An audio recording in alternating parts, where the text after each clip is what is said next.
Inovação, segurança, programação, tecnologia, desenvolvimento. Começa aqui. Let's begin. DevSecOps. DevSecOps. O seu podcast de segurança em tecnologia.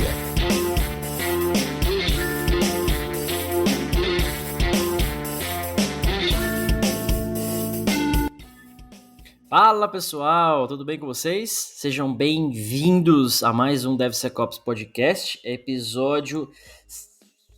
Espera que eu me perdi aqui. Episódio 20, Cássio. Episódio 20 da terceira temporada. É que eu confundi o número do episódio com a série do SDL. Mas enfim, episódio 20 da terceira temporada está no ar do 1º de junho de 2022.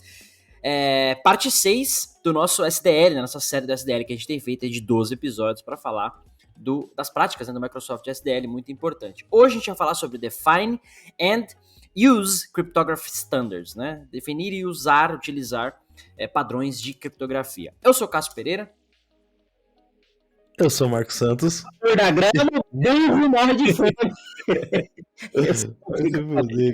Mudou tudo o padrão, os caras se matam aqui, né? Velho, fazer o quê? Mas o que não mudou é que o DevSecOps Podcast tem o apoio da Checkmarx e da Nova 8, que são especializadas em segurança de sistemas e código seguro. O link da Nova 8, distribuidora da Checkmarx no Brasil, está abaixo na descrição do episódio. Como sempre, no YouTube, lá no site, em tudo que é lugar digital, e você vai achando os links que importam. Bom, mudou a grama, mudou o gado massa fome. Ó, pra você ter ideia, o Rodrigo tá em outro lugar, tá com o microfone cagado, o Marcos tá com a voz zoada, que tá com dengue, seborreia, covid, tá com tudo junto. Chico Gunha também, Mas faz parte. E é um episódio que eu confesso, né, o tema específico, eu confesso que eu sou fraquíssimo em criptografia. Só se pegar o método .encrypt, passa a string, volta o criptado e acabou. É isso que eu sei fazer. Eu acho que de nós três, o Rodrigo é o mais forte nesse tema, porque eu também sou fraco pra caramba. Tô confiando nele também, meu. Eu também. Antes eu tava aqui, Cássio, o que é criptografia? Mas tava caçando aqui. É até interessante a gente falar isso, ser aberto, porque criptografia é uma coisa muito séria, é muito séria. Não pode chegar, manjar meia boca e falar, cara, eu manjo. Porque você tá lidando com criptografia serve para você lidar com dados sensíveis, né? E de repente você fala, eu garanto, ninguém vai conseguir passar por essa criptografia, e daí o cara roda um brute force, qualquer coisa, por 2 minutos e quebra a sua criptografia. Então, inclusive, cara, já começo falando e... Manda. É bem comum você ver empresas usarem bibliotecas próprias de criptografia, e tem lado bom e tem lado ruim. O lado bom é, se a empresa tem um nível de maturidade muito alta, se existe pessoas, como eu posso dizer, dedicadas a isso, né, que estudam realmente, isso leva a sério, maravilha. Agora, se é um cara como a gente, assim, que, cara, eu sei o que é, ouvi falar, já trabalhei, já uso várias vezes, né, uso alguma biblioteca, e não tem essa vivência, às vezes não sabe como funciona, tipo, de ponta a ponta, não é um matemático, cara, não use, é ruim mesmo. Então, coisa séria, não se brinque com isso, né? Aliás, isso que você está comentando é um anti-requisito de segurança. Desenvolver o próprio algoritmo ou não, usar a própria criptografia. É um anti-requisito porque, é o que você falou, cara, dificilmente as empresas hoje que trabalham com software sabem fazer software direito, né? Então, é uma bela ironia, ainda mais criptografia. Eu cheguei a pegar casos que o cara... Eu falei, cara, como é que você tá validando tal coisa? Eu fiz isso aqui uma função de criptografia. Falei, mano, deixa eu ver isso aí. E o cara usou um algoritmo mesmo de encriptar, mas ele tava fazendo os cálculos, gerando número e tal. Falei, mano, não rola, velho. Não, mas ninguém passa por isso aqui. Falei, mano, mas não é assim que funciona. É tanto que, pegando um pouco aí do conceito, né, quando a gente fala de Define and Use Cryptography Standards, o próprio SDL fala isso, ele fala, defina e utilize um padrão de criptografia. Ele não fala, crie um padrão de criptografia. Porque existem empresas específicas, como é o caso da RSA, inclusive estamos na semana da RSA lá em Las Vegas, né, vai rolar o evento da RSA aí dia 6 de junho, se não me engano. De 6 a 11. Um dos mais famosos aí do mundo de segurança, bem legal lá em Las Vegas. Queria participar um dia eu chego lá. Mas voltando ao padrão, né, a RSA é um dos padrões bem conhecidos, dentre outros, né, então o fato é você definir qual faz sentido para o seu negócio, para a sua aplicação, para o seu dado, para o seu contexto, e utilizá-lo na melhor forma. Porque esses padrões já foram testados, aprovados, enfim, por uma série de cadeias, pessoas, órgãos, enfim, e são bem utilizados e aprovados. Não à toa é assim que é gerado o SSL, o TLS, e todo mundo aí da criptografia e das siglas que a gente já sempre ouviu falar. Então, acho que o ponto que a gente quer falar um pouquinho aqui hoje, né, abordar no episódio de hoje, não é qual criptografia usar de fato, né, ou como aplicar na prática, mas sim olhar para isso no seu ciclo de desenvolvimento seguro. E aí o que o Rodrigo falou, cara, é um exemplo clássico de erro. A galera sempre tá utilizando, sempre tá querendo desenvolver o seu próprio algoritmo de criptografia ou sua função de hashing e tal. Não é legal. As próprias bibliotecas do seu framework te oferecem várias funções disso, e algumas delas já não são mais safes. Algumas delas você já pode prever como é que ela vai gerar o embaralhamento dos dados, né? De acordo com a falha algoritmo que ela já tem. Várias delas já têm esse problema. Então, por isso que a prática é definir um padrão, né? Escolher um padrão ali e utilizá-lo no seu ciclo de desenvolvimento. E aí que acho que a gente pode abordar, e aí levar para os meninos comentários também quando eu devo abordar criptografia, né? Por que eu devo usar criptografia? Vocês acham que eu devo pôr criptografia em tudo? Ou algumas coisas? Ou em porra nenhuma criptografia? Até pegando esse gancho que você falou aí, de se usar em tudo ou não usar em tudo, eu passei por uma empresa que eu tinha um maníaco da criptografia. O cara criptografava tudo. DevSecOps. Manicripto. Maníaco da criptografia. Aí teve uma época que ele falou, não, eu amo criptografia, manjo pra caralho, e decidiu criar um algoritmo de criptografia. Não tem, tudo lindo, eu não manjo, confesso, não conheço nada de criptografia. Esse maníaco criou a porra do algoritmo nele. Qual que foi o BO? O algoritmo de criptografar tava muito legal, mas ele de descriptografar, não sei que porra que ele fez no método lá, tava passando acho que um algoritmo a menos, a mais, ele cagou o sistema todo, cara. Criptografou tudo em banco. O cara criou um ransom. Ele criou um ransom irreversível. Ele criptografou a porra toda da base. Eu falei, caralho, viado. Mano do céu. Aliás, tem um... Quando eu fazia minha especialização em forense, eu lembro de a criptografia é uma antiforense, inclusive, né? Porque é uma das coisas que é impossível de quebrar, dependendo do algoritmo que você está utilizando, obviamente. Então, existe um ditado que era só cripto salva. Então, teve um caso, por exemplo, vocês devem lembrar aí do caso do Daniel Dantas, né? Um caso bem famoso no Brasil, que foi investigado pela Polícia Federal. O HD dele ficou com a Polícia Federal no Brasil por um ano e meio. Mandaram pro FBI nos Estados Unidos, ficou 6 meses, 3 meses lá. Ninguém conseguiu criptografar. Então, no fim das contas, a pena e todas as evidências e provas que não conseguiram capturar do computador dele, né? Você não tinha prova, você não tem evidência. Então, reduziu a pena, enfim, né? O caso deslanchou aí, vocês podem procurar o caso do Daniel Dantas, é bem famoso, mas tecnicamente falando foi um caso que poderia ter sido diferente se não tivesse criptografado a máquina dele. Então ele tinha usado a criptografia específica lá para proteger o HD dele, então não conseguiu se quebrar. Inclusive em 2015 eu estive no laboratório da Polícia Federal em Brasília, e eu falei, Brasil é uma bosta, tudo zoado. Cara, o lugar é fantástico, tem uma sala lá com um cluster de máquinas super poderosas só para testar o tempo de quebrar uma criptografia, por exemplo. Então, por exemplo, cara, toma um caso aqui, roda lá o algoritmo de teste. Então o cara vai te dar um cálculo, mano, isso aqui vai demorar 82 bilhões de anos pra você quebrar essa criptografia. Beleza, descarta o caso. Isso aqui dá pra demorar uma semana, porque o algoritmo tá fraco. Opa, beleza, então vale a pena investir naquele caso e investigar. Então tem clusters e máquinas para fazer o processamento de quebra, enfim, de várias coisas desse tipo, porque criptografia é um dos recursos de segurança mais poderosos que tem. O Rodrigo falou muito bem no começo, né? Uma coisa muito séria, porque é um dos recursos mais poderosos que tem, se bem aplicado. Né? Se não fizer igual o maníaco da criptografia aí que o Marcos trouxe, que vai cagar com tudo. Ou pior, né? Você vai aplicar uma criptografia que é possível reverter facilmente, né? Sei lá, com algum seed, com alguma forma ali de utilização, brute force, como o Rodrigo colocou. Então você consegue reverter a criptografia, ela é fraca, né? Ou prever e tal. Obviamente, né? Dependendo do tempo que isso vai levar para acontecer, pode até ser viável, mas normalmente não é. Então é um pouquinho da introdução de hoje. E também, né? Um pouquinho mais tecnicamente, o que eu falo no SDL, né, cara? Definir um padrão de criptografia. Eu queria trazer esse contexto aqui para vocês, que é o seguinte: quando você precisa usar criptografia, é exatamente para proteger um dado ou uma informação. O dado ou a informação, ela é sempre o alvo do atacante. O hacker, o cracker, o fraudador, ele quer o dado, é isso que ele quer. Ele não está preocupado de fato com eu vou fazer uma scale injection porque eu quero quebrar o software e tal. Normalmente ele quer o dado. Ele não quer quebrar o software, ele quer o dado. O dado é o final dele. O software é só o meio. A API, o software é o meio que ele vai conseguir isso. Então o dado é que você tem que proteger. Então você vai aplicar criptografia de uma maneira geral, é a pergunta que eu tinha feito no começo, né? A tudo, a nada ou algumas coisas, não faz sentido você aplicar tudo, porque senão você vai aumentar muito o seu tamanho dos dados, né? O tráfego e tal, vai ficar inviável a internet, o mundo funcionar se tudo for criptografado. Na criptografia você tem essa troca, né? Você perde. Você quer muito seguro, você quer algo extremamente seguro, ou você precisa de velocidade.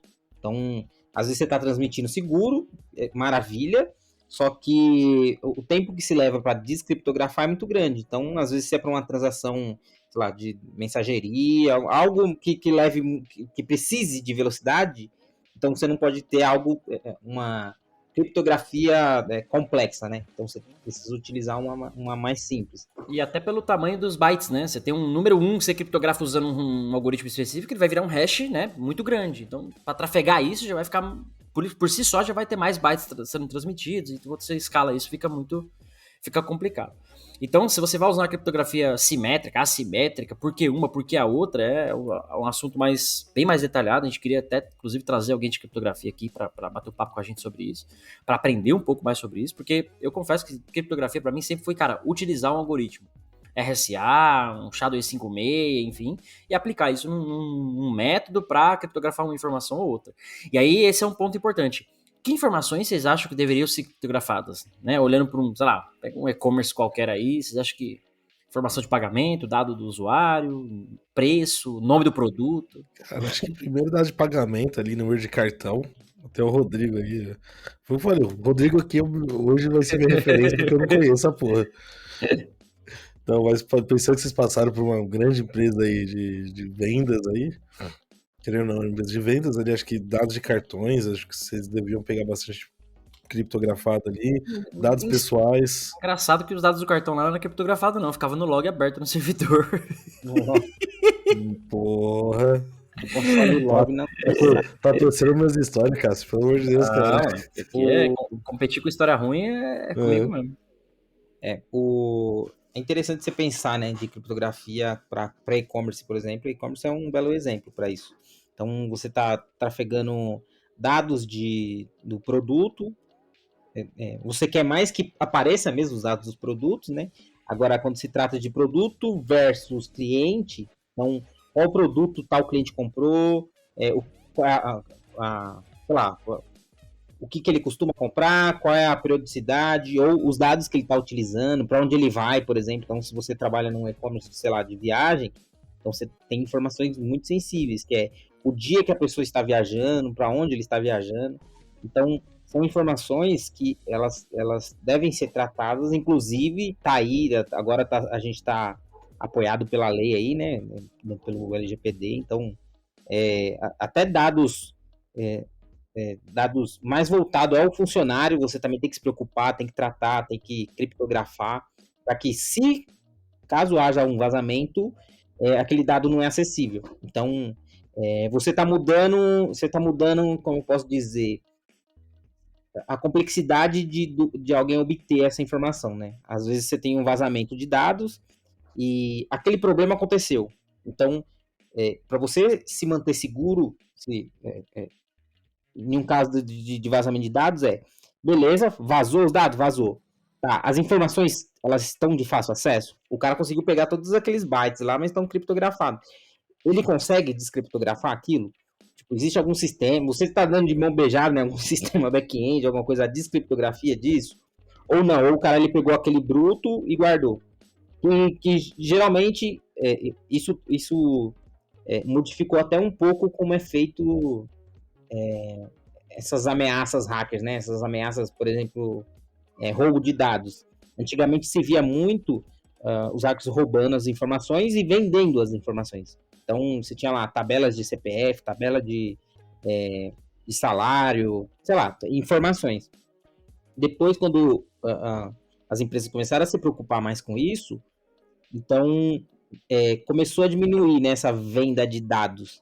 Então, o que os caras fazem é sequestro do servidor. Ele vai lá, pega seus dados, por mais que eles não entendam o que está acontecendo ali, eles vão fazer o drop da base e vão deletar a sua base. Então, eu tenho os seus dados. Eu não sei ler os seus dados, mas eu tenho eles.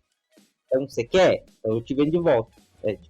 Eles mudam o sistema de ataque justamente por conta disso, porque seus dados estão protegidos. Por mais que vaze, por mais que caia na mão de gente super competente para fazer isso, né, para tentar descriptografar, ainda é um problemão, porque matematicamente é possível o cara descriptografar, mas o tempo que ele vai levar para fazer isso não compensa para ele, né? Então a gente garante ali na criptografia. Boa, inclusive não é à toa que a gente vê nos filmes do Missão Impossível, por exemplo, né? Que o cara desarmar a bomba, armar a bomba, né? Precisa ser 2 caras ao mesmo tempo, cada um com um cartão de um lado da sala, apertando o botão, girando a chave, dando mortal para trás. Então, essa questão da segurança, né, da proteção a alguns recursos muito críticos, né, muito valiosos, ela é importante. E a criptografia é exatamente isso. Ela é algo crucial para a segurança, assim como ela é algo crucial para os próprios atacantes. Então, você falou agora, um exemplo de um ataque que o pessoal está usando beleza, eu não consigo ler os seus dados criptografados, mas você também não tem mais eles. Você quer de volta, você compra de mim, porque eu dropei sua base. E assim também os ransomwares, né? A maior praga virtual, né, do cybermundo aí de hoje em dia é o ransomware, que ele criptografa os seus dados com uma chave lá de 512 bits, você vai passar a sua vida inteira e nunca vai conseguir descriptografar aquilo. E você precisa pagar lá os bitcoins para poder ser enviado uma chave e tal. Então, o cara fala assim, cara, beleza, os seus dados nem são importantes para mim, caguei pros seus pornô, caguei porque você tem no seu site aí, no seu computador, as suas planilhas e tal, mas para você é importante, eu tenho certeza. Então eu vou criptografar tudo, se você quiser de volta, você paga para mim aqui X dólares ou X bitcoins e aí eu te devolvo os seus próprios dados. Então, imagina o terror que é isso, né, cara? Então, a criptografia ela é um negócio fantástico, mas ela é usada tanto pro bem quanto pro mal. Ou se você for um criminoso, pro bem, né? Porque é o seu trabalho. Enfim, é relativo. Mas o ponto é esse, né? Ela é usada pro bem e pro mal porque é um negócio muito poderoso. É uma ferramenta poderosa. Eu acho que o importante é a gente ressaltar aqui a importância, né, de se manter um padrão de criptografia, até porque para garantir que você vai usar ela durante o seu SDL ali, né? Então, para não deixar que você vá atrás disso ou que possa passar batido durante o desenvolvimento de uma aplicação X, então você já tem que ter isso, você já tem que ter definido, assim como você tem os seus requisitos de segurança definidos. Então, quando chegar naquela fase, você tem um checklist ou, sei lá, depende do seu processo, a forma de garantir que está sendo usado. Então o dado está sendo transmitido entre servidores? Tá, existe criptografia? Não existe. Por que não existe? Não foi definido antes? Não encontraram, sei lá, a biblioteca certa? Não acharam necessário? Então, é importantíssimo já ter definido isso, justamente para evitar todo esse problema que você teria de querer definir ali na hora, né? Você tocou num ponto legal que dá pra falar da proteção do dado em si. Eu não lembro de cabeça o ciclo lá, mas basicamente você protege o dado em 2 momentos. Ou quando ele tá em trânsito, ou quando ele tá em descanso. Trânsito cara, você tá transmitindo um dado de um lugar pro outro, consumindo de uma API, enviando pra uma API, baixando, enfim, transmitindo essa informação. Então ela tá em trânsito. E aí entra o SSL e outros tipos. Ou você está criptografando o dado ou protegendo o dado quando ele está em descanso. Quer dizer que ele está lá numa base de dados, quer dizer que ele está num HD, em forma de arquivo. Quando o dado está parado em algum lugar, de fato descansando. Né? Porque o dado ele se movimenta muito na velocidade da luz, então ele precisa descansar de vez em quando. Importante. Ele fica com a perninha cansada, né? Segurança, tecnologia, DevSecOps. Como ele fica correndo no cabo de rede ali, ou no Wi-Fi é até pior, cara, porque é no ar, né? Então é mais difícil pra voar e tal, o dado cansa mais. Então quando o dado tá descansando, você precisa proteger ele, às vezes, que é lá no banco de dados. Então, na sua comunicação, um exemplo claro aí que o Rodrigo falou, tô transmitindo dado de um servidor pro outro, uma API, por exemplo, posso ter um man in the middle, um ataque muito famoso, posso ter vários ataques aqui nessa comunicação, um sniffer ou coisa do tipo, que se tá olhando para esse dado e ele tá descriptografado, cara, tá lá aberto o dado, né? Perdeu, vazou, já era. Se ele tá criptografado, cara, tô tranquilo. Porque mesmo que eu tenha uma falha na minha infraestrutura, mesmo que eu tenha uma falha na proteção ponta a ponta, né, da minha criptografia, por exemplo, lá da comunicação do certificado, whatever, se tem uma falha ali, se o dado tá passando aberto, acabou. Mas se isso tá bem configurado, se isso tá bem implementado, o cara pode estar escutando isso na comunicação, mas ele não vai conseguir ler aquela informação. Ou Aí a gente cai um pouquinho mais pro mundo que o pessoal talvez conheça um pouco mais. SQL Injection, Cross-Site Scripting, né, e coisas do tipo. O dado tá lá no banco de dados e o cara consegue chegar no banco de dados através da aplicação, através da API, whatever. E ele chegou no dado. Tá criptografado, cara. Pode chegar no dado que você quiser, não me interessa. Tá criptografado, você não vai conseguir fazer nada. Agora, você tá lá com a cara aberta o dado, então você vai ter outro problema também, porque, né, vazou. Então, o ponto é, a criptografia, ela é não sei se é correto dizer isso, mas ela é quase que o último recurso de proteção. Né, pegando num ciclo de ataque, o cara passou na sua aplicação, ele passou no seu firewall, passou no seu application firewall, chegou na sua rede, ele chegou lá no seu banco, ou seja, já falhou no firewall, já falhou no off, já falhou Ação, né? você já falhou em vários pontos. Exatamente, você já falhou em vários pontos, então a criptografia é o último que vai te salvar ali, né? Você tocou num ponto interessante sobre o cara conseguir chegar nos seus dados, né? Então, antigamente não se pensava nisso, então, quem que vai acessar meu servidor para pegar meus dados? Então, colocava tudo lá. Depois começou a ser utilizado algum tipo de criptografia. Então, o cara ia lá, pegava os dados e descriptografava, porque a segurança era fraca. E daí eles melhoravam isso daí. Eles usaram outro tipo de algoritmo para armazenar os dados. E daí os malditos trouxeram uma outra forma de tirar isso, que é os hash tables lá, já viu? Você vai Rainbow Tables, né? Rainbow Tables. O que o cara faz? Ele não sabe como que ele vai descriptografar, e é muito custoso para ele descriptografar aquilo. Achar a chave, né? Ele sai criptografando tudo que eles acham que seria interessante, e depois ele só compara. Ele não sabe qual que é a sua chave, mas ele compara. Eu tenho uma igual a sua? Tenho. Aquilo ali vira um índice, né, pra ele. Então, eu tenho igual a sua? Tenho. Então o que eu criptografei que ele virou isso daqui? Admin. Não, isso aí é o hash tables mesmo. Rainbow Table é quando você tem uma série de palavras, de combinações pra fazer brute force de senha. Esse é o Rainbow Table. E daí ele vai lendo aquilo e vai arregaçando. Isso que você falou é os hash tables mesmo. Cara, olha o nível do bagulho, né? É muito interessante isso. Não, os caras são...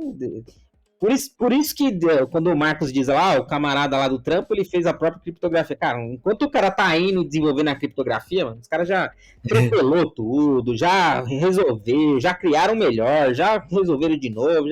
Então, é muito avançado isso. Realmente, geralmente quem cria a criptografia não são nem cientistas da computação, são matemáticos mesmo. Porque os caras vivem para isso. Eles criam, eles tentam trazer de uma forma... mais segura, né? Sim. Inclusive, trazendo um pouquinho para o cenário mais real do pessoal do STL, eu acho que é legal, se você estiver no seu ciclo de desenvolvimento, e aí pegar um exemplo aqui do trabalho aqui hoje, né, aqui na Polônia. Aqui a gente tem uma série de requisitos de segurança para cada software que é desenvolvido, para cada versão do mesmo software, inclusive. E dentro desses requisitos você tem lá, por exemplo, tá? Para aplicação ela tem que ter um log de auditoria. Então, para cada criação de usuário que tiver, por exemplo, tem que ter um log. Foi criado o usuário Rodrigo, foi criado o usuário Cássio. Apagou o usuário, foi apagado o usuário Cássio, pelo usuário admin, pelo usuário Rodrigo. Você tem lá um log. Esse log de auditoria, ele é crítico para o negócio. Então, tem lá um requisito que o log de auditoria tem que ser armazenado de forma segura. O forma segura, tem um outro requisito lá que diz, definir padrões de criptografia seguindo esses aqui. Aí tem uma listinha lá de padrões de criptografia que devem ser seguidas. Ou seja, tem um requisito que você tem que ter um log de auditoria e esse log tem que estar criptografado e protegido. Porque se o cara fez uma manipulação, né? Cara, eu fui lá e apaguei o usuário de mim. Eu não quero que seja descoberto. Né? Então, eu manipular o log é parte de esconder o meu rastro, né? O antiforense. Então, se o log está criptografado, eu também estou protegendo a minha própria integridade da empresa, né? Do produto, para garantir que uma forense, uma investigação vai ser bem feita caso necessário. Então, é um dos exemplos, né, de como você pode aplicar a criptografia no seu ciclo de desenvolvimento. Então, lá atrás, né, nos episódios que a gente falou lá de threat modeling, requisitos de segurança, pense nisso. Quais dos seus requisitos funcionais demandam de proteção ao dado em si? Uma coisa é você proteger a aplicação, proteger a comunicação. Qual dado precisa ser protegido? Você tem os seus requisitos já. Você sabe se você vai trafegar dado pessoal, dado sensível. O Rodrigo deu um exemplo da viagem, né? Eu sempre dou exemplo, cara. Eu viajo muito, né? Viajo muito assim, na viagem mesmo. E para quem assistiu Mr. Robot, sabe o nível que pode ser o mundo político e cybercriminoso. E eu sempre brinco com o negócio do iFood, né? Nada a ver com o iFood em si, mas imagina que eu quero matar alguém e eu pego o histórico de pedido do iFood de uma pessoa, por exemplo, eu sei os hábitos alimentares daquela pessoa. Ou de qualquer outro aplicativo, né? Então, se eu sei o hábito alimentar daquele cara, eu posso envenenar ele. Eu posso interceptar o integrador, pegar lá o pedido do cara de alguma forma, entregar na casa dele, e o cara tem alergia a X coisa. Eu boto lá o ingrediente que ele tem alergia, por exemplo. Né? Ou algum veneno, enfim. Então, às vezes o dado sensível a gente foca muito no pagamento, no CPF e tal, e sim, são dados pessoais, mas dependendo do negócio em si, só o histórico do cara ali, por exemplo, o histórico alimentar pode ser inofensivo, ao mesmo tempo ele pode ser uma bomba para quem quer fazer o mal. Então, vale você analisar isso no seu ciclo de desenvolvimento, né? Lá em requisito e tudo mais, falar, cara, opa, isso aqui então tem que ser protegido. E o Rodrigo deu o exemplo da viagem, né? Cara, em geral, para onde eu tô indo, o dia que eu tô indo, ok. Mas se eu sou um executivo, né? Essa informação tem que estar preventiva, tem que estar protegida, né? Eu posso ser alvo de um ataque, posso ser alvo de terrorismo, sei lá. Então, é estritamente necessário que se pense sobre a proteção do dado no ciclo de desenvolvimento. Para que quando você pensar sobre a proteção de dados, você vai ter várias camadas de proteção, uma delas é a criptografia. Então, sabendo qual dado você precisa proteger, vai te ajudar a guiar melhor qual criptografia escolher. E aí você não escolhe a dedo, né, aponta pro céu e descobre. Você vai falar com alguém de segurança, vai falar com alguém que conhece sobre isso, para falar, cara, você precisa para isso aqui, você precisa de uma criptografia simétrica ou assimétrica, você precisa usar 512 bits, 256 bits, sei lá quantos bits, enfim. É por isso que durante seu thread modeling ali, existe um passo específico para você identificar seus ativos. Então, o que é seu ativo? O que é o seu bem nesse sistema? Então, geralmente é o dado que você está armazenando. Então, o que você guarda de tão valioso ali do cliente? Então, você tem que ser o primeiro a identificar, já que é você que já está definindo o negócio. Então, você já tem que identificar o que é o ativo. Porque provavelmente aquilo é o alvo do atacante. Então, se você está transmitindo dados de acesso, se você está transmitindo informação, ou, como o Cássio falou, se você está transmitindo informações do que o cara está comendo, ou quando ele recebe, que os caras estão rindo aí. Os caras tá gravando, o outro conversando no chat aqui, vira uma putaria. Marcos, você tem... É isso que eu quero saber, você tem dado ou não tem? Precisa ser criptografado os seus dados? Cara, eu não sei usar criptografia, já falei pra vocês. Eu só pego o método, dou um get ali, uso um MD5 da vida, um SHA-256 e foda-se, tá ligado? Eu nunca esqueço quando eu desenvolvi, eu lembro que tinha uma classe no .NET, ela chamava Ringjandel, um negócio assim. Mano, era isso, ponto cripto. Aí passava string e voltava criptografado e aí tinha o decrypto. Acabou, mano. Sei lá se tava certo, se tava errado, se é possível hackear, não é possível hackear. Eu tô igual você, velho. Eu não sei usar essa porra, não. Estudar. Você falou do quê? Do SHA-256 e o quê? E o MD5. SHA-256, Os dois é criptografia. Eles são... É verdade. Então. Você está encodando suas informações. É só então, muito falando. Eu não sei usar, mano. Eu tô falando sério. MD5 é técnica de hashing, né? É só hashzinho. Mas eu tô falando, eu não sei usar. Ou para você encurtar a sua informação, você traz, encurta, ou para você, como posso dizer, padronizar o tipo de informação que você está utilizando. Então, tem gente que usa aquele... Puta, eu esqueci qual... Mas, assim, cada país usa um padrão de letras, por exemplo. Então, se você está mandando letras japonesas, às vezes seu sistema não está reconhecendo. Então, para fazer reconhecer, você encoda ele, porque é uma coisa só, todo mundo recebe da mesma forma. Aí você consegue transmitir para qualquer sistema. Na verdade, criptografia mesmo, de verdade, para deixar assim, mano, protegidíssimo, é base 64. DevSecOps. Cara, no início dessa conversa eu falei, minha referência é o Rodrigo, porque eu não manjo de criptografia. Só uso o método ali e foda-se, é isso. Use base 64, amiguinho, é super seguro, confia. Super seguro. Confia no pai. Isso daí é até interessante, porque o cara bate o olho, base 64, por exemplo. O char também, o cara bate, ele sabe o que é. Você sabe o que é. A base 64, vai lá e pum. Mas o MD5 também. De certo modo, o MD5 tem um padrãozinho ali, né? Mas a grande vantagem, né, do MD5 é que você não consegue reverter ele. Você só consegue... É um one way, né? Só vai pra frente. E é um exemplo de uma boa prática de armazenar senhas, por exemplo. Você não pode pegar, tá no banco e reverter.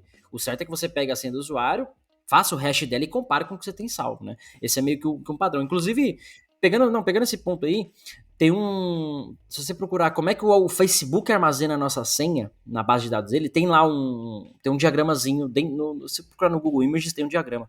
Eles usam o Bcrypt. Mas basicamente ele encripta o encriptado que foi encriptado e vira criptografia que foi encriptado. Mano. Que Tipo, porra é essa, cara? várias idas. É como se você está pintando sua parede. Você faz a primeira mão, segunda mão, terceira mão. É mais ou menos isso. Eles usam modificadores. Então, imagine que você tem Salt, né? O salt para cada um. Isso. Imagine assim, que quando você pede para um site lá recuperar sua senha e ele te envia a senha, mano, sai fora desse site. Nem use mais. Manda por e-mail ainda, né? Não estão encriptando. Ou, se eles estão encriptando, eles também têm a chave ou um sistema pronto para descriptografar. Então, nesse caso aí que você falou do Facebook, ou num site seguro, você enviou a senha e se você perdeu, o cara falou, cara, você perdeu? Problema seu, não vou te devolver. O que eu posso fazer eu te dou uma outra chance para você criar uma outra. Aí ele vai lá e você cria uma outra senha. Aí, por quê? Porque você pode ter colocado exatamente a mesma senha. A criptografia que vai para lá vai ser diferente. Então, se você fizer de novo, ele vai ter um salt, ele vai ter um outro modificador. Randômico, normalmente bem randomizado, né? Que vai garantir que aquela senha, ela não... ninguém consiga descriptografar ela fácil. Então, por isso que o cara não vai te devolver a senha, sua senha é essa daqui. Ele não sabe, não tem como saber mesmo. Eles não sabem. Aí sim, você imagina que seus dados estão seguros ali, né? Inclusive, uma das né, grandes vulnerabilidades que são encontradas em SASTs é a fraca randomização. Então, às vezes a galera tá usando ali um randomizador para gerar um número aleatório, alguma coisa assim, mas o algoritmo daquela lib, por exemplo, ele é fraco o suficiente para que possa ser preditivo. Então, cara, você pede um número de 0 a 100 randômico, com base no anterior gerado, por exemplo, dá para prever qual vai ser o próximo, saca? Tem umas falhas assim dos algoritmos. Eu tô falando bem de forma teórica e macro, com base nas leituras e estudos que eu tenho, mas obviamente eu não tenho profundidade técnica nisso. Só de randomização existe 1 milhão de artigos, Sim. de livro, porque é isso que você falou, você consegue prever, ele não é randômico. Inclusive dependendo de como for a sua semente, né? Você vai lá o seed e fala, cara, essa é a minha semente. Se ela já não for randômica por si só, a maioria dos algoritmos já são problemáticos, né? Vamos dizer assim. Então, cara, isso é muito fantástico, né? É muito foda. Aí tem algoritmo que leva em consideração fatores externos, tipo um algoritmo... O processamento, dados do processador, tempo do processador, data e hora, uma série de coisas. Né? O que ele tá fazendo? Ele tá trazendo mais parâmetros para complicar mais. Sim. Só que assim, ainda é rastreável. Pode deixar de uma forma mais, tipo... Difícil. Mas imagine assim, ó, que depende do clock do processador e... sei lá, depende da máquina. Então fala, mano, minha máquina tem que ser igualzinha, minha memória RAM, meu processador, tudo tem que ser igualzinho. Puta, vai ser difícil. Mas só não. Se o cara que tá criando a chave tá num notebook que é padrão na empresa e o outro tem um notebook que é igual. Já tá perto. Né? Ele já tem a mesma coisa ali. Então, inclusive, eu vi caramba, você tava falando agora lá dos hackers, da conferência hacker que tava tendo? RSA. RSA ou... Black Hat, Defcon. A Defcon, quer dizer... B-Sides. Os caras fazendo engenharia reversa em caça-níquel pra conseguir ficar ganhando, tá ligado? Então, o que os caras fizeram? Eles compraram uma máquina igual e daí começaram a fazer engenharia reversa. E daí eles caíram nesse algoritmo de randômico. E daí quando eles ficaram, puta, vai ser impossível quebrar e tal. E daí eles começaram a fazer engenharia reversa e descobriram como ele fazia, como era gerado esse código randômico. Então dependia do clock, umas coisinhas bem básicas, assim. E daí ele conseguiu reproduzir. E os caras iam pra Las Vegas e ficavam batendo só naquelas máquinas, porque ele sincronizava um aparelhinho que ele tinha, ele ia dar um clique e sincronizava. E o aparelhinho dele falava pra ele quando que ele tinha que apertar de novo o bagulho. Ele ia lá, apertava. Inclusive, tema bem polêmico são as urnas eletrônicas, né? Que tá aí um dispositivo que todo mundo conhece, tem criptografia, porque os dados têm que estar muito protegidos, e já foram vários testes aí que a randomização dos votos não é tão randômica assim, né? Mas enfim, só pra pimentar um pouquinho o episódio. Só pra alimentar mais um pouco, na B-Sides já teve o torneio lá pra hackear a urna eletrônica, hein? Cara, Teve claro. isso? Eu não lembro desse. Teve eventozinho lá, no hacking da urna. Eu tenho um pensamento polêmico desse negócio aí. Eu acho que assim, a urna em si, ela é segura. O hardware dela, o processo dela de computar os votos e tudo mais. Até porque ela é bem... Ela passa por auditoria e auditoria pública. Assim. Então, sempre, acho que, não sei se é todo ano, mas sempre tem concurso aberto, né? O pessoal ir lá, hackear e tal. Inclusive, um dos... Com uma série de limitações, mas sim, tem. O fonte tá aberto, né? Você consegue pegar o fonte, né? Inclusive, teve um dos colaboradores lá, né, na empresa que participou desse último aí. Só que assim, beleza, sua máquina tá... É o que a gente tá falando dos dados ali, né? É como se fosse a criptografia, a urna eletrônica. Então, ele tá criptografado, os dados estão ali. Mas o que acontece por trás? Tipo, será que os dados que estão chegando lá para computar são os mesmos que saiu daqui da onde? Tipo, será que o cara não tirou um pendrive e colocou? Tipo, esse tipo de coisa. Então, é muito mais fácil você quebrar outros processos do que esse. Então, para o cara chegar e quebrar a urna, é porque tudo já está perfeito, né? Já, tipo, é igual a gente está falando de criptografia. Para o cara quebrar a criptografia, cara, ele já teve que passar por tudo. Para ele conseguir seus dados, para tentar criptografar, ele já teve que passar por tudo. Então, sei lá. Pode falar, desculpa, eu te interrompi. É tipo o RIP Special. Para o cara pegar os dados do servidor, ele já teve que ter acesso. Ele ter acesso, sei lá, ele tem que ter como admin. Então ele saiu escalando privilégio, sei lá, ou fisicamente. Então, várias coisas já falharam para chegar nesse ponto, né? De você ter que confiar aqui.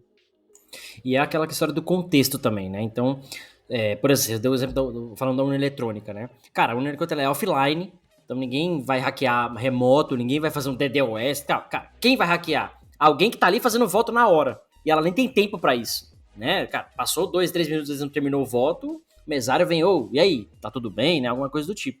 Então tem toda uma proteção com relação a isso.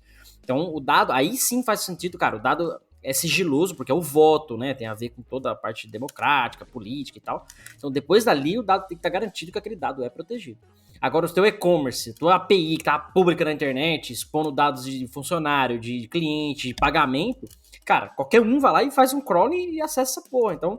tem que estar muito bem protegido com outras camadas, além também, né, da criptografia para alguns dados, porque, como a gente falou, criptografar tudo é inviável, né, não faz sentido. Inclusive, quando eu fazia forense, eu tive um caso que eu precisei fazer análise e a máquina estava criptografada. Eu larguei forense, né, enfim, não fui adiante. Tipo, terminei o meu... Eu digo assim... Funcionou, né? Cara, foda-se, peguei a máquina criptografada, tô indo embora dessa caralho aqui. Não quero fazer mais, foda-se. Não, eu quero dizer assim, eu larguei os estudos de forense, terminei meu curso, tá, mas não fui adiante, mas os meninos falaram que tem mais uns jeitos aí, tem umas paradas tenebrosas aí que é possível. Mas na época, cara, máquina criptografada, você tem que dar sorte de chegar numa busca e apreensão, por exemplo, a máquina tá ligada, porque ela já tá criptografada, a chave de criptografia tá na memória, por exemplo, você consegue pegar e tal. Tem algumas técnicas forenses que você consegue fazer isso, apesar de ser bem difícil.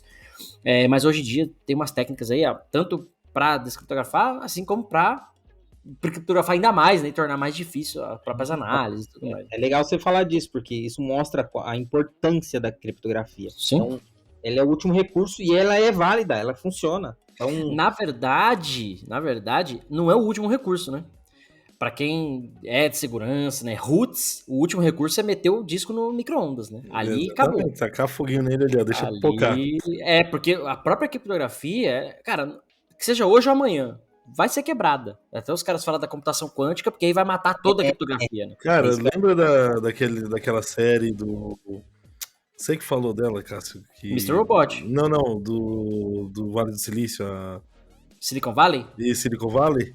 O cara criou a porra do algoritmo de IA que foi ficando inteligente, que descriptografou o Tesla em 2 horas. É verdade.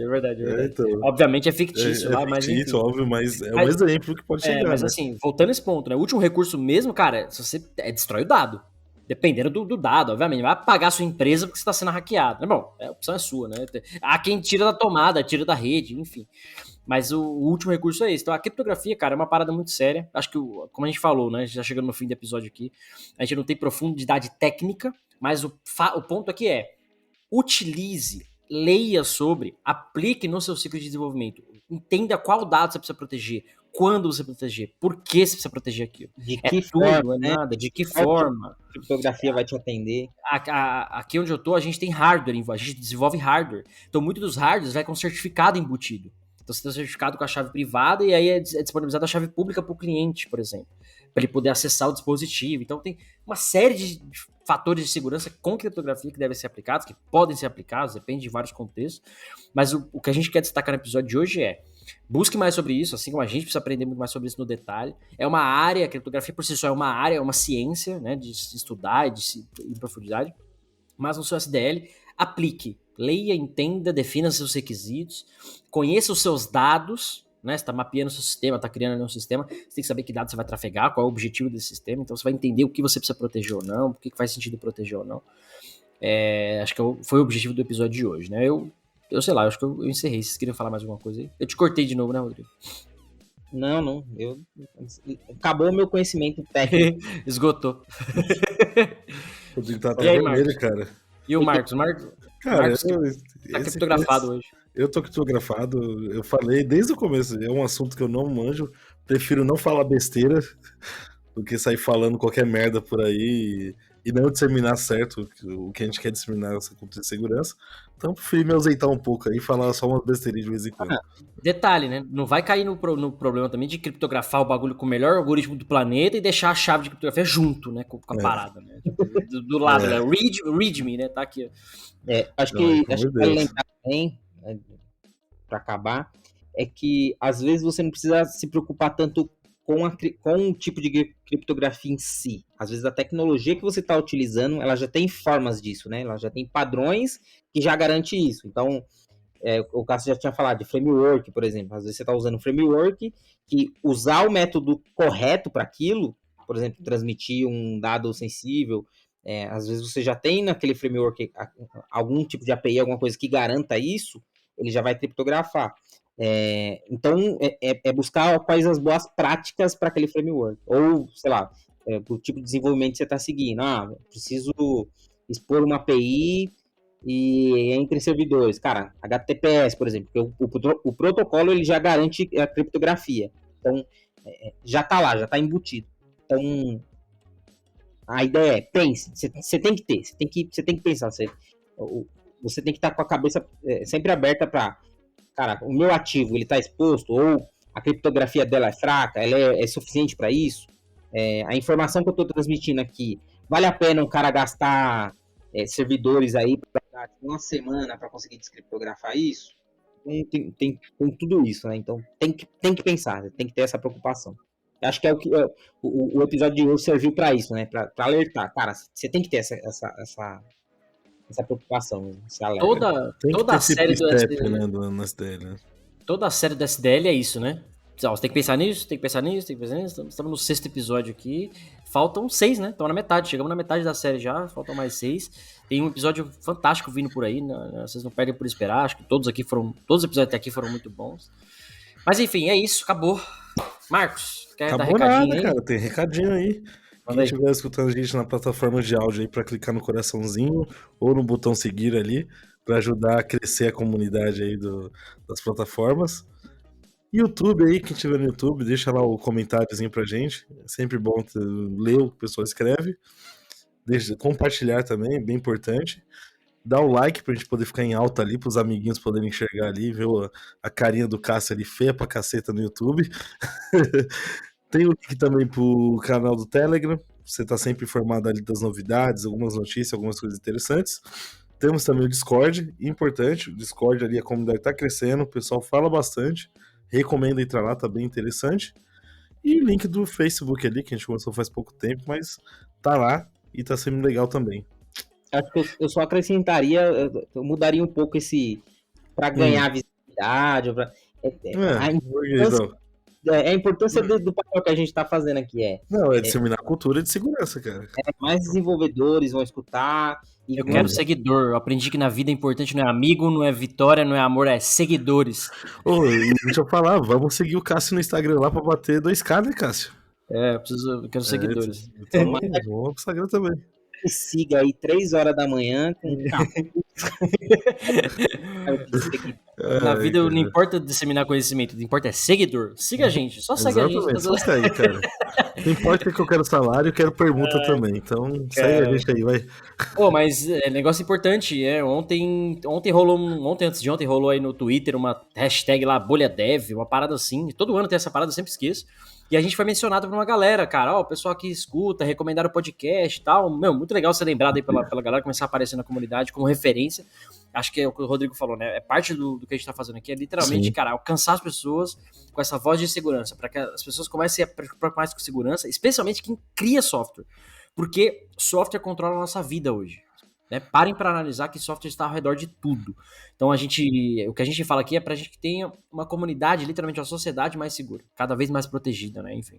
Porque do outro lado, essa conta do banco aí, é o carinha que tá aí do outro lado aí ouvindo, é ele que tá protegendo sua conta, ele que tá desenvolvendo. Então, depois não tem como reclamar, né? Cara, ninguém fala sobre segurança aqui, ninguém se preocupa com isso, tá aí, tá preocupado. Inclusive, quando eu dava aula, isso aconteceu comigo. Dava aula teve uma época que eu dei aula de desenvolvimento de algoritmo para avião. E aí, curiosidade do Cássio. Curiosidade do dia. O primeiro avião que foram testar meu algoritmo, mano, lotou o avião, um monte de professores, alunos e tal. E aí eu lembro que eu cheguei assim, o pessoal falou assim, cara, você que ensinou essa galera e tal, né? Eu falei, foi. Cara, todo mundo começou a sair do avião desesperado. Falou, mano, esse cara é louco, os alunos que fizeram o bagulho do avião e tal, vai cair essa porra, não sei o quê. E eu fui o único que fiquei sentado. Aí um chegou pra mim e falou, cara, por que você ficou aqui? Eu falei, cara, que se meus alunos fizeram isso aqui mesmo, o avião não vai nem subir. Vai nem andar, vai nem acelerar o motor. Maldito. Bom, é com essa história infame de hoje que a gente encerra o episódio. Não, você falou que tinha novidade aí hoje. Eu falei? Antes do episódio começar, você falou, tem uma novidade muito importante. Vixe. Algum convidado aí, sei lá. Tem.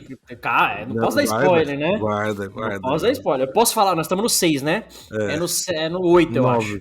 9. É o 9? É o 9, opa. Episódio 9. Então, episódio 9 tem convidado. Cara, vou dar um spoiler, vai. Internacional. Boa. Internacional. Pode dar outro spoiler? Engenharia. Não, PhD. PhD. Então.